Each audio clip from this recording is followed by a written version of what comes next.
Quand je dis souvent pour les étudiants, vous ne vous connaissez pas, vous pensez que... Freedom, freedom, ami de la liberté.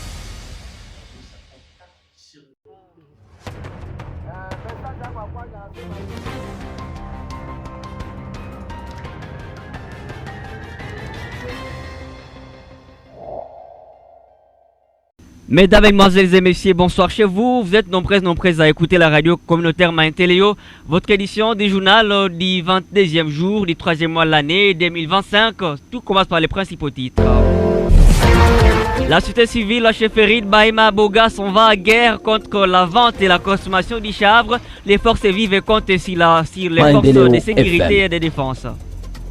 Le groupe armé Forces patriotiques et intégrationnistes du Congo FPIC affirme son soutien au gouvernement congolais et au FARDC. Ceci intervient après qu'un de ses membres puisse se désolidariser de la convention pour la révolution populaire de Thomas Lubanga. Prise de Walika, les centres par les rebelles IM23, les FARDC note que cet accaparement intervient juste pour s'accaparer et des minéraux. Vous aurez à suivre les porte-paroles des FARDC à province du Nord Kivu. Voilà les trois principaux titres qui sont à la ligne de votre édition du journal. Les détails vous arrivent ici et maintenant. Il s'appelle Jean-Cyr Rumbata. La prise de son et la mise en onde. Les détails vous arrivent. Gardez donc l'écoute. Ce journal vous est présenté par Joseph Muhindo Tissouti. L'autre côté, la vidéo, c'est Cécile Mal, youtubeur. Bonsoir chez vous. Excellente condition d'écoute.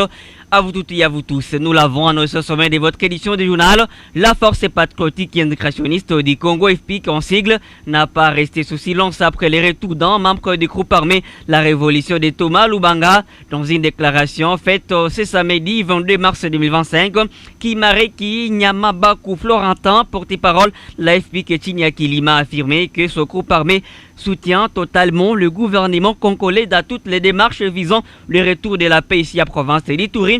Voici Kimareki Nyamabaku Florentin, qui est porte-parole du groupe armé FPIC Chinyakilima. Nous voulons éclairer l'opinion tant nationale qu'internationale que la FPIC est en avant tout une forme patriotique qui ne peut en aucun cas songer s'attaquer à la patrie qu'il a vu naître et grandir. À ce moment précis où le pays est déchiré par les conflits armés, la FPIC s'aligne derrière les forces républicaines et reste en alerte maximale, prête à défendre la patrie dans les conditions fixées par les autorités politiques et militaires du pays. Nous mettons en garde quiconque voudra salir la réputation de la FPIC en prenant des engagements contraires aux valeurs prônées par nos forces acquises à la paix, tout en réitérant nos engagements fermes pour la pacification et la promotion de la cohésion sociale. Nous voulons rassurer ici notre attachement aux valeurs républicaines. Voilà, nous venons d'écouter M. Kimareki Nyamabaku Florentin, qui est porte-parole d'FPIC Chinyakilima, toujours phare de sécurité dans votre édition du journal. La population civile à chefferie de Babila Bakwanza est appelée à l'extrême vigilance. L'alerte a été faite ce samedi 22 mars par M. Jérams Malikidogo, qui est secrétaire de l'ONGDH Convention pour le respect des droits de l'homme CD Enchanté de Mambasa, consécutivement à l'érection des nouveaux bastions des ADF à Mandondo et sur la colline Boutani. C'est à environ 7 km à l'ouest de Matolo, entre Tomabert et le Loa. Ces défenseurs des droits humains demandent aux autorités compétentes de prendre des dispositions utiles pour épargner la population de l'irréparable de ces terroristes et sanguinaires ADF. Voici pour vous la Rams Malikidogo. La CRDH alerte la population de la chefferie de Babila Bakwanza à la vigilance suite à la présence des ennemis ADF à Mandondo et sur la colline de Boutani depuis un certain temps. Aucune mesure sécuritaire de la part des autorités n'est prise pour épargner la population de Sekwe. Et si la CRDH alerte et interpelle les autorités de prendre tous les dispositifs possibles pour épargner les civils au drame de ces sanguiniers. Voilà, c'était Rams Malikidogo, secrétaire de la CRDH antenne de Mambasa, et les forces armées de la République démocratique du Congo et FARDC appellent la population du territoire de Walikale et les autres entités sous contrôle des rebelles du M23 à se désolidariser de cet ennemi qui exploite illicitement des minerais.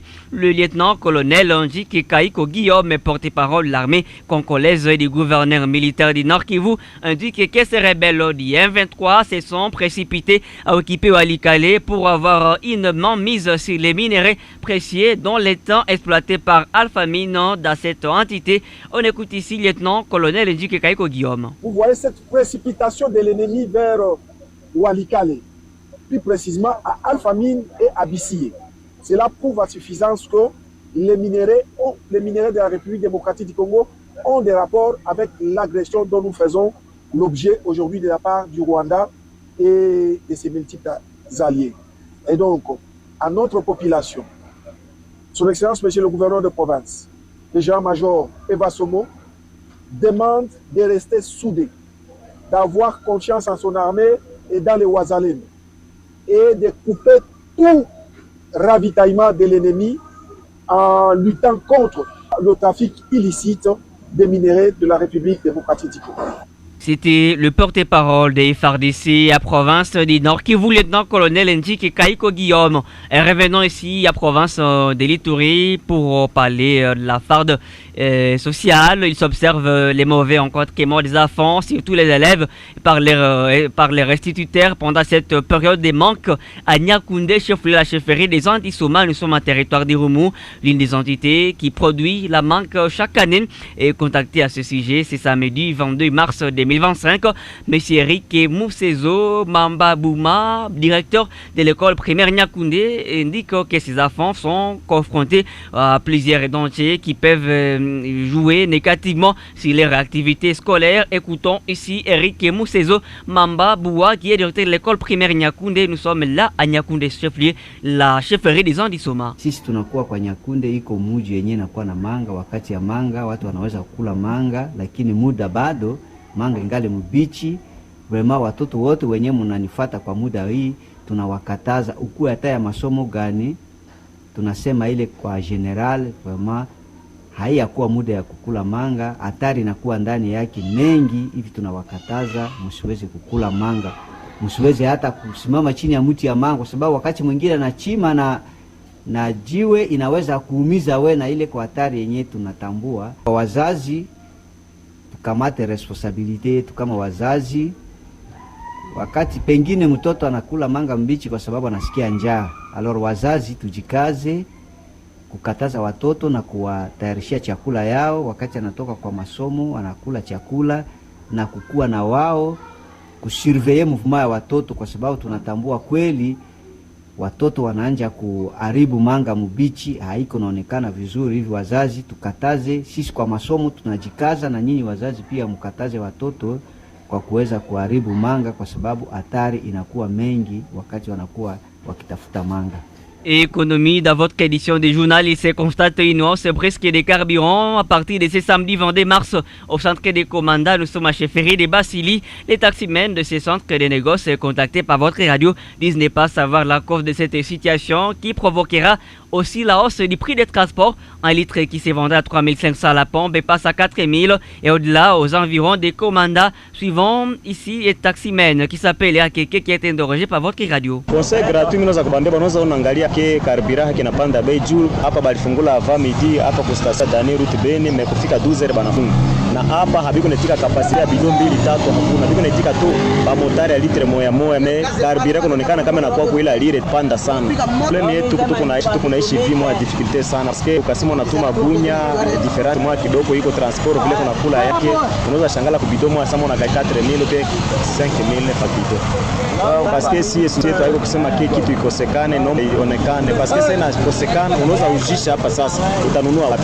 Kuba bapime kuleta salama ndani ya mji, ndani ya njia ya nini ya konyea frotemako unafanyika bapate solution jua ile njia parce que vita haitajenga mwingine. Et selon inventaire détaillant qui a été contacté par votre radio, il n'est même plus possible de se ravitailler plus de 20 litres à la station. Il est ici cet élément sonore. Hapa komanda, kwa hiyo wakati sai karibira inapanda, tumekonfirme ke inapanda kabisa. Tulikuwa naibeba mu 3500, sasa hivi imefika mu 5000. Kwa hiyo wakati tumekonfirme komanda yenyewe. Mimi napaswa sema kuhusu bakilia, tuvumiliane sana juu haiko kutaka yetu. Karibira gisi inapanda pale vile, doke ifo batusaidie. Kama tunasema keno bei fulani batupatie sasa vile kutoka, batusaidie nayo juu na si vile tuweze kununua karibira kutia ndamo. Tujue kama tunakosa ile franga yenye tunabasemelea, kama banabo abailete tutashinda kuza karibira, moto inakuwa kunyumba na hakuna tena circulation. Donc pour le moment station yote mbili inafungiwa, kuna gisi ya kufaa. Ilifunga leo njoo station zote zilifunga. Kwa hiyo wakati kabisa tuko hapa station inafungiwa. Et nous parlons de cette information annoncée au sommaire. Fini la vente et la consommation du chanvre dans la chefferie de Bahima Boga. Nous sommes dans les territoires des Roumou. La coordination de la société civile et forces vives, la chefferie de Bahima Boga annonce une opération zéro chanvre. C'est tout dans tous les villages de cette chefferie. David Balikia, coordinateur de cette structure citoyenne, lance cette annonce. Et c'était le vendredi 21 mars. Il a également noté qu'il est important que les services de sécurité est prêtement forte pour éradiquer ce phénomène de toxicomanie qui a affaibli la jeunesse, affermant toutes les maisons de vente et aussi arrêter tous les jeunes qui vont donc consommer cette drogue. Écoutons ici M. David Balikia. Il a été interrogé par notre confrère de Ocracias à Tcheronga. Nous avons déjà identifié les maisons là où ils partent consommer les chanvre. Avec l'appui de l'armée, avec l'appui de la police, nous allons faire une opération zéro chanvre à Boga. Et c'est là, nous allons commencer d'abord à arrêter tous les jeunes qui ont des cheveux comme des femmes. Nous demandons au service de sécurité d'en tenir compte. Que ces phénomènes-là, nous ne sommes pas d'accord avec cette jeunesse. Et nous donnons au service de sécurité la chance de nous arrêter tout le monde qui sera constaté avec les cheveux comme des femmes en tête. Cela ne fait pas une fierté de notre entité. Nous prenons une courte pause pour venir parler politique dans votre édition du journal. Chers auditeurs, vous voulez suivre nos informations en live? Cliquez www.mindeleobunia.net. YouTube, cliquez Mindeleobunia TV. Instagram, Mindeleobunia Info. Facebook, Mindeleobunia. WhatsApp, contactez-nous sur +243 970 403 008. Les autorités congolaises doivent être prudentes lors des négociations politiques favorisées par le Qatar, qui est un pays proche du Rwanda. C'est l'acteur politique Papi Kasereka qui a fait cette proposition. Il parle également des blocages qui peuvent favoriser la non prise en compte du processus de cessez-le-feu entre les FARDC et l'AFC M23 de Corneille Nangaa. Aminata Kitambala nous fait les comptes rendus du dossier depuis la ville de Béni. La rencontre ayant réuni Félix Tshisekedi et Paul Kagame à Doha au Qatar le 18 mars dernier pourrait favoriser les intérêts du Rwanda par rapport aux Congolais, vu que le Qatar est proche du régime de Kagame. C'est la crainte émue par Maître Papi Kasereka, analyste politique indépendant de Béni, ce samedi 22 mars. Il appelle les autorités congolaises à plus de vigilance. La rencontre entre Félix Tshisekedi et son homologue Paul Kagame intervient dans un contexte d'impasse diplomatique pour le règlement pacifique des conflits. Et la particularité, c'est que le Qatar a des intérêts au Rwanda et ces intérêts ont été frappés par les sanctions américaines. Ce qui fait que, d'une manière directe ou indirecte, ils ont aussi intérêt à faire en sorte qu'il n'y ait pas plus de dégâts par rapport à leurs affaires. Mais aussi, ils ont plus de chances parce que, comme je venais de le dire, que les Qatar sont très proches du Kagame, contrairement aux médiateurs angolais où les Rwandais étaient un peu plus sceptiques, même les M23 aussi, les alliés. Je pense qu'on est en face des gens qui vont défendre plus les intérêts du Rwanda. Et donc, il est très important à ce niveau que les autorités congolaises, il faut mettre les bouchées doubles pour comprendre et voir comment sauvegarder les intérêts de la partie congolaise dans cette discussion-là. Parlant de ce qui peut bloquer le processus du cessez-le-feu dans les contextes de la guerre d'agression, Papi Kasereka est clair. Les obstacles doivent être liés d'une manière directe ou indirecte en fonction des enjeux des acteurs. En d'autres termes, ça signifie ce que les gens ont à gagner ou à perdre dans les processus ou dans les conflits. Les deuxièmes paramètres, c'est les avancées du M23 sur le terrain. Si les M23 se rendent compte qu'ils continuent à avancer et qu'ils sont convaincus qu'ils ne rencontrent pas suffisamment de capacités militaires pour les arrêter, arrêter, il peut être difficile, par exemple, pour eux d'arrêter à conquérir du territoire. L'autre paramètre, c'est si, par exemple, le M23 se rend compte qu'à l'issue du processus de négociation, il ne peut pas obtenir l'air désirable, ça va être très difficile de laisser cesser. Le M23 utilise une double approche d'attaque en dialoguant pour mettre la pression sur le gouvernement congolais, indique l'acteur politique indépendant Papi Kasereka Beni, la reine Aminata Kitambala. Et pour terminer, femmes, filles, unissons-nous pour la consolidation de la paix intégrale, égalité et la résilience et communautaire à Nord Kivu. Voilà les thèmes qui a été au centre d'un atelier d'échange entre les différentes corporations féminines de la ville de Béni. C'est le vendredi 21 mars 2025.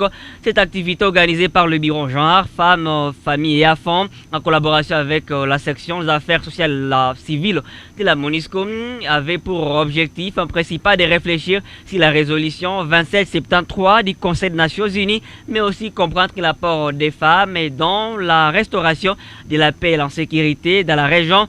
Madame Rite Sabouni, chef de service genre famille et enfants en ville de Béni, réagit sur cette activité. Vous le savez, nous sommes toujours au mois de la femme. Et dans cet objectif que nous avons voulu, c'est que la femme puisse prendre connaissance de cette nouvelle résolution qui a été signée au mois de février de cette année par rapport au contexte et aux affres de guerre que nous sommes en train de subir dans notre province. Pourtant, cette paix ne peut pas être rétablie si cette femme ne s'implique aussi pour la restauration intégrale de cette paix. C'est pourquoi il a fallu que les femmes qui chapeautent des structures féminines, mais aussi des femmes leaders, mais aussi les femmes journalistes qui ont le devoir de vulgariser certains textes, de mieux comprendre ensemble que contient cette résolution, parce que c'est une résolution qui semble être nouvelle pour toute la communauté. Ce mot résilience, c'est quand même quelque chose de très fort à demander aussi, encore une fois, aux femmes de la province du Nord Kivu. Lorsqu'on nous dit que la résilience est une capacité de faire face à une épreuve, vous allez comprendre que l'épreuve de la population du Nord Kivu, c'est vraiment une épreuve qui est insupportable. À part ça, on nous demande encore d'être plus fort. Donc c'était une façon de renforcer encore la morale de ces femmes-là, de comprendre que malgré les circonstances difficiles qu'elles sont en train de subir, de ne pas croiser les bras. Les blocages sont nombreux parce que vous allez comprendre que nous n'allons pas rester seulement du côté pleurnichat qui est victime, mais nous devons nous battre aussi pour que cette stabilité, cette paix nous revienne. Parce que plus vous êtes victime et vous croisez les bras, plus vous allez vous enfoncer dans les trous des victimes. Donc nous avons l'obligation de participer pour qu'ensemble nous puissions trouver cette stabilité pour nous permettre un bon développement. Voilà, c'était Madame Rite Sabouni, chef des services et genre famille et enfants dans la ville de Béni. Et c'est avec cet élément sonore que nous bouclons votre édition du journal. Mais avant de vous quitter, voici les rappels des principaux titres. La société civile, la chefferie de Mahema Boga s'en va à guerre contre la vente et la consommation du chanvre dans cette entité coutumière. Les forces vives comptent sur la force des services de sécurité pour mettre fin à ces phénomènes de consommation du chanvre. Le groupe armé Forces patriotiques et intégrationnistes du Congo affirme son soutien total au FRDC. C'est après que de ses membres conseillent de solidariser de la Convention pour la révolution populaire de Thomas Lubanga. La prise de Walikale est centrée par les rebelles du F23. Les FRDC notent que ces rebelles ont occupé cette entité pour s'accaparer des minerais. Vous avez suivi le porte-parole des FRDC à province de l'Ituri, lieutenant-colonel Ndiki Kaiko Guillaume. C'était un grand plaisir de partager avec vous, respectés auditrices auditeurs. J'étais à la présentation de cette édition du journal. Joseph Mundoti Souti, Jean-C. Rumbata pour la prise de son et la mise en onde. Sissilema de l'autre côté la vidéo. Merci à Jospin Joachim pour le concours rédactionnel. Les programmes continuent sur votre fréquence, la fréquence numérique de l'Ituri. Bye bye. Mesdames et messieurs, vous allez à présent suivre les communiqués du programme panafricain des investissements à l'intention des entreprises et sociétés de construction aux SBL et aux ONGD. Avis à l'intention des entreprises et sociétés de construction aux ASBL et ONGD dans le cadre de son projet de construction de 10 écoles par province, le programme panafricain financé par la Banque mondiale demande aux entreprises et sociétés de construction aux ASBL et aux ONGD intéressés de s'affilier au programme et d'adresser leurs requêtes au directeur national aux coordonnées suivantes: email dinat.ppi@yahoo.com, téléphone +243 81 89 à 62 030. Pour les sociétés et entreprises de construction, les pièces ci-après seront jointes à la requête. Statut de l'entreprise, extrait du registre du commerce et du crédit immobilier RCCM, identification nationale et pièces d'identité de son responsable. Pour les ASBEL et ONG, les pièces ci-après seront jointes à la requête. Statut et règlement du notarié, acte notarié et F90 ainsi que le PV du compte rendu de la première Assemblée générale constitutive. La pièce d'identification de son responsable. Notons que la fiche d'affiliation est gratuite. Hâtez-vous car le nombre est limité. Faites à Kinshasa le 29 juillet 2024. Alphonse Mouaka, administrateur général, gère